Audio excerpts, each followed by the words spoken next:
Jobs might very well depend on them putting behind them that traumatic loss to the Tennessee Titans. Because, like we talked a lot about yesterday, everything's changed now for the Arizona Cardinals this season. The way we define this season has changed. We question everything now. We wonder about their culture. We wonder about their talent. We wonder about everything. I mean, no finer words were said on yesterday's show than that.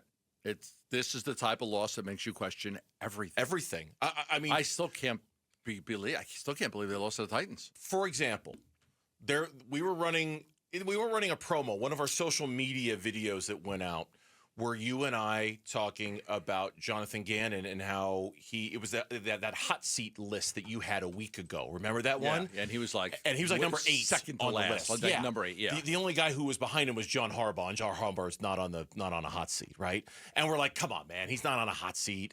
You know, like you want to tell me that the Titans coach is on a hot seat? Sure. Jonathan Gannon, he's not on a hot seat, and we cited culture, and we cited how things have changed and how expectations have changed, et cetera, et cetera. Okay. Sunday's loss changed that, erased that almost. And you hate to be so reactionary to just one game, but that's how bad that one game was, to the point where you sent us a story today, overreactions from week 5 of the NFL season. Yep. And it was, is the following statement an overreaction or reality? The statement was Jonathan Gannon won't last past this season in Arizona. Overreaction or reality? They said reality. Wow. I mean, it floored me. Quick. It floored me when I saw that, because I just, and this story had a lot of, good topics and good angles out of it. But yeah, reality said the Cardinals look strong with the 2-0 start, even with unimpressive victories over the Saints and Panthers. Saints got their first win, Spencer Rattler. Yeah. Over the Giants. Yes, then they lost a pair of one-score games to division foes, both off walk-off field goal, but then they lose to Tennessee. And said, look, the losses are close, but Gannon has little wiggle room. He needs to turn this around, or his tenure with the Cardinals won't last much longer. That's what he said. Now, a week ago, I would have said ludicrous. Lose to the Tennessee Titans in a game that you should have been up 28-3 with 12 and a half minutes to go in the fourth quarter, and I'll say it's not so ludicrous. And again, it might be, to some, kind of knee-jerky and reactionary to react that way to one loss, but it was that kind of a season-defining loss. It like we said yesterday, it changed how we define the season, and I was thinking about that when I was driving in. This season is not about thriving anymore. This season is about surviving.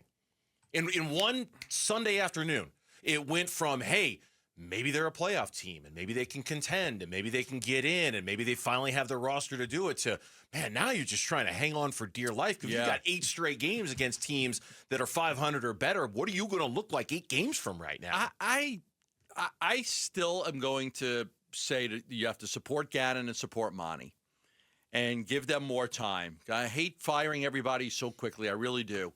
And maybe it's the quarterback. Maybe you give them a new quarterback next year and things change. And maybe it's a change with Petzing. I'm not saying you don't fire a coordinator, but I'm still supportive of Monty Ossenfort and Jonathan Gannon. I am.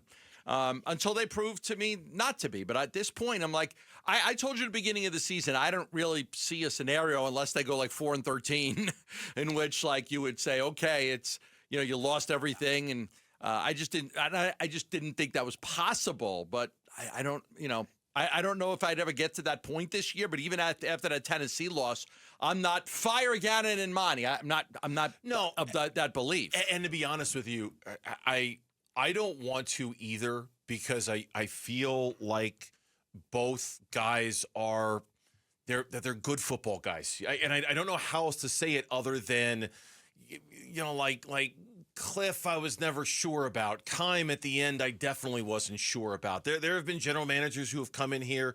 There have been coaches who have come in here, and it just doesn't really seem like they know what they're doing. And I've never felt that way about Monty Ossenfort. I've never felt that way about Jonathan Gannon. They seem like they reek of competence. And I mean that in the nicest possible way. Like they really are two very competent football people who had to clean up a mess from people who weren't that competent at the football thing, right? And so you can't go just changing everything all the time, but at the same time, you also can't survive 3 years of a rebuild. I mean, this isn't the 70s. This isn't Tom Landry with 8 straight years of losing records before he finally gets a win, right? Where you it is so rare to find coaches and general managers who survive that long of a stretch without making the playoffs or even without posting a winning record. Yeah. It just doesn't happen very often, you know? And Darren Urban had a good column today, a deeper dive into the learning experiences. And I said to you yesterday, like the one thing I didn't like was, we're going to learn. Like, you're always learning. I get it. You're always learning. But man, there's a lot of things like 5 games into the season. I want that to be wrapped up. I want that to be solid. I don't want to be that we're going to learn from that. Like, that stuff should have been taken care of earlier. Yeah. Right. Some of that stuff should have been taken care of earlier. Like, I don't want every week to you do learn things every time you play a game. But there are certain things like I don't want everything to be a learning experience. I'm glad you reminded me about that because I do have all that sound here in front of me. Jonathan Gannon yesterday, and this was in his media session before he was on with us. He was asked about the short leash, how short the leash is for Drew Petzing and others. Coach, you talked about the clock's ticking on everybody last night after the game. How short is the leash right now for Drew Petzing or anybody for that matter? Oh, well, I believe in everyone we got in that locker room and the team, so you just got to continue to do a better job. How a play makes the field when the head coach and the offensive coordinator don't like it? There's a clock ticking to that. That's a good question, Teo, and there's an element of time, and at that point in time, do you want to use a timeout there or not? I just decided not, but it's a learning experience for myself. Quote, I could have used a timeout there. That's something I could have done better. I know Drew didn't really love the call either. It's something we talked about, and we have to put our guys in better spots. He also was asked if he'd ever override a Drew Petzing call. You say that you know what's being called. Can you, as a head coach, you can override Drew if you wanted to? Yeah, I would never override Drew because he's the offensive play caller. I would never override him because he's the offensive play caller. But you're also the head coach. And sometimes Buck stops here. Yeah, I mean, sometimes, you got to hire competent people that you believe in, right? But you also sometimes you've got to make a final decision that may not be popular because it's the right decision. It's the right decision. Yeah, people under you may make mistakes, and you may make mistakes, but you've got to have conviction in yourself and what you're thinking. Like if you would have went to Gannon and said, it's a 3rd and 8 play, we're going to run the ball to Amari DiMarcado here. He probably said, that's probably not a really good idea. And let's at least call a timeout to think about Right, it. and that's what I said. Call a timeout. Let's have a conversation. Let's go over. Let's discuss. Is this really what we want to do here? Yeah. Let's win the game. Let's win the game. And I agree with you. I am a big believer that we're always learning, all of us, all the time. We're always learning how to be better people, better at our jobs, better husbands, better wives, better, all of that stuff. I think we're always learning. But there are some things where, you're nearly halfway through year 3 as a head coach. Hey, man, you're the head coach. If you don't like that play call, if your offensive coordinator doesn't like that play call, and you've got timeout, take one. Take one and let's talk about it. Let's make sure we're running, because literally the game hinges on this play, right? There was one other thing he said, and I'm not going to play the cut. But this is where, to circle back to, we're now at the point where we question everything, okay? Quote, if we didn't have the right people in the locker room, I'd be on red alert. Just from experience being in the NFL, you can see this go bad a lot of times.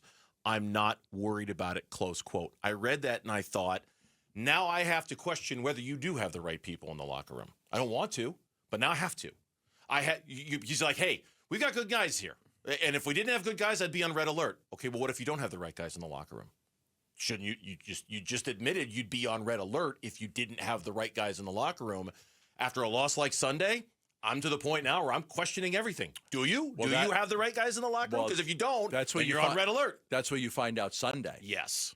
If this team gets their, handed to them, you might not have the right guys. Yeah. You have to respond to this. You've got to respond to this. If you come back from Indianapolis and you lost 28-17, you've got to start questioning.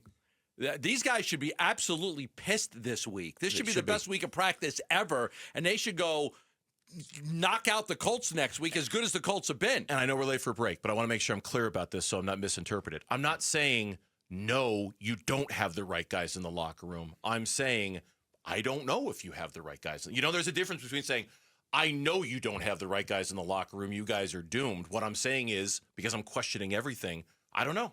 Do you? Do you have the right guys in the locker room? Let's find out. I don't know. The Diamondbacks Perdomo's a great guy in the locker room. Okay? And Marte maybe not so much. So, like, everybody's had some guys that are really good and some guys that aren't so good. Yeah. Thanks for watching Burns and Gambo. Click to see more from the guys and hit the button in the middle to subscribe so you never miss a video from Arizona sports.